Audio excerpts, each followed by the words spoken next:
Coca-Cola and Pepsi face varying degrees of buyer power from two key groups: large retailers and individual consumers. Retailers like groceries hold significant bargaining power due to their large purchase volumes, influence in pricing, and shelf placement. To secure favorable deals, both companies offer discounts, promotions, and exclusive partnerships.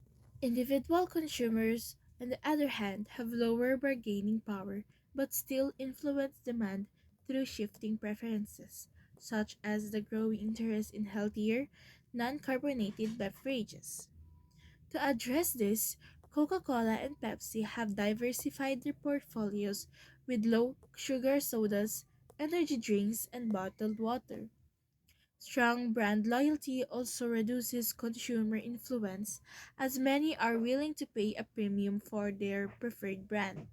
However, with rising e commerce and evolving retail dynamics, both companies must continuously adapt to maintain their market dominance. And we go on to the second force of competition, the potential of new entrants. In the soda business, Coca-Cola and Pepsi have solidified their standing as the top brands of the industry. This would be a significant hurdle to overcome for new companies to compete, on top of different government regulations to pass through. Coke and Pepsi have already established a vast customer base, with them being iconic brands for several decades at this point. New brands would have to invest heavily in marketing and distribution to make a name for themselves in the soda market. When comparing Coca-Cola and Pepsi, Coca-Cola has a stronger global presence and brand recognition, making it more difficult for new brands to compete on an international scale. Pepsi, however, has diversified more into snacks like Lay's and Doritos and other energy drinks, allowing it to be more adaptable to market trends.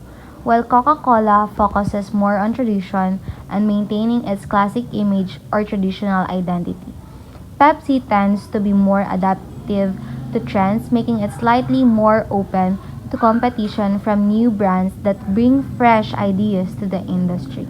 In the end, even though Coca-Cola and Pepsi are the biggest brands in the soda industry and make it really hard for new companies to compete, there's still a chance. If a new brand can offer something different, like healthier options or unique flavors, they might be able to find their own space in the market. It seems to be impossible, but there are ways to mark your own presence. You may be able to offer healthier niche soda alternatives to their respective audience. This way, you would be able to gather a customer base and work your way to compete with other brands. Coca-Cola operates in a highly competitive industry characterized by its intense rivalry, primarily with PepsiCo,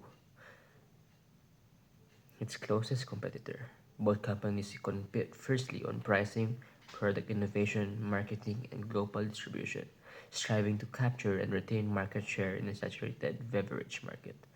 To differentiate itself, Coca-Cola leverages its iconic brand image, emotional advertising campaigns, and diverse product portfolio, which includes Coca-Cola Zero, Diet Coke, and Minute Maid juices.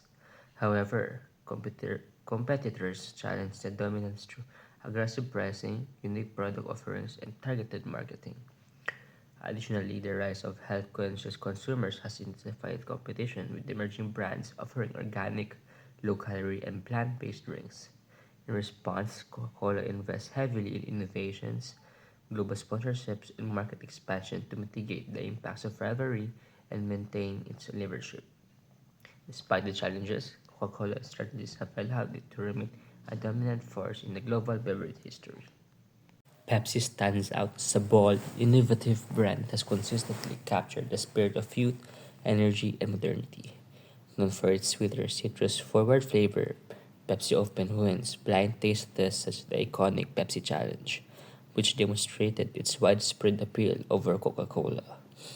Beyond beverages, PepsiCo's diverse and robust portfolio, including global brands like Lay's, Gatorade, Doritos, Tropicana, and Mountain Dew, position it as a leader across the snack and beverage market. This diversification enables Pepsi to meet a variety of consumer needs, from indulgent treats to health-conscious options, solidifying its dominance in both retail and convenience spaces. Pepsi's deep connection to pop culture further amplifies its brand with iconic collaborations featuring global superstars like Michael Jackson, Britney Spears, Beyonce, and Cardi B, as well as major sponsorships like the Super Bowl halftime show, cementing its status as a cultural powerhouse. Moreover, PepsiCo's commitment to sustainability, such as reducing water consumption, promoting recyclable packaging, and setting ambitious net zero emission goals, demonstrates a forward thinking approach that resonates with environmentally conscious consumers by consistently innovating and adapting to changing taste, tastes, and values. Pepsi continues to define itself as a brand for the future while maintaining its legacy as the choice of a new generation. Now let's take a look at the battle of these two products against substitutes. Coca Cola and Pepsi deal with substitutes in very different ways, and it shows how their strategies set them apart. Coca Cola focuses a lot on its drinks, especially Coke, which is great for their branding but also risky. It makes them vulnerable to substitutes like water, tea, or even diet drinks. They've tried to adapt with products like Coke Zero, Smart Water, and Powerade, and their emotional campaigns like Taste the Feeling really help keep people loyal to the brand. Pepsi, on the other hand, takes a broader approach.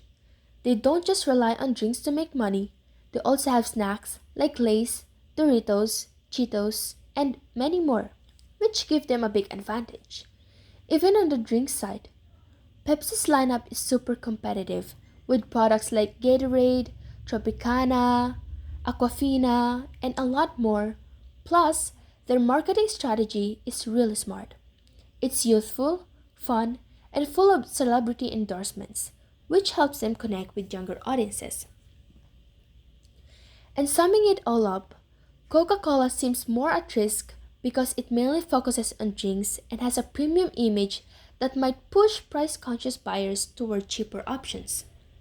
Now, Pepsi, on the other hand, benefits from having both snacks and drinks, along with better pricing and a more diverse portfolio.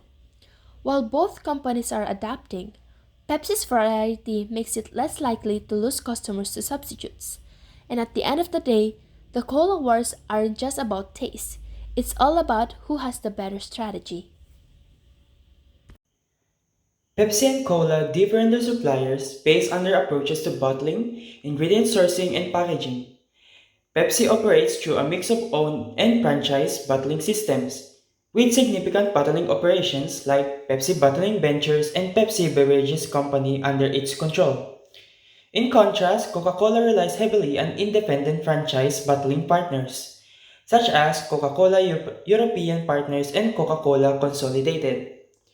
Both companies source similar ingredients, such as sweeteners, carbonated water, and flavorings, but from different suppliers.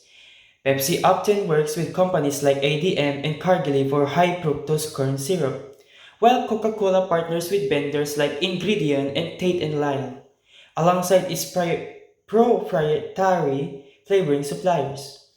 When it comes to packaging, Pepsi collaborates with global suppliers, such as Ball Corporation and Amcor for aluminum cans and plastic bottles.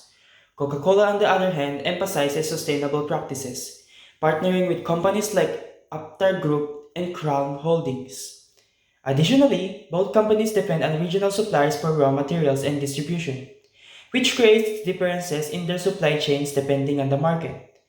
These partnerships reflect their individual strategies for maintaining global operations and ensuring product consistency.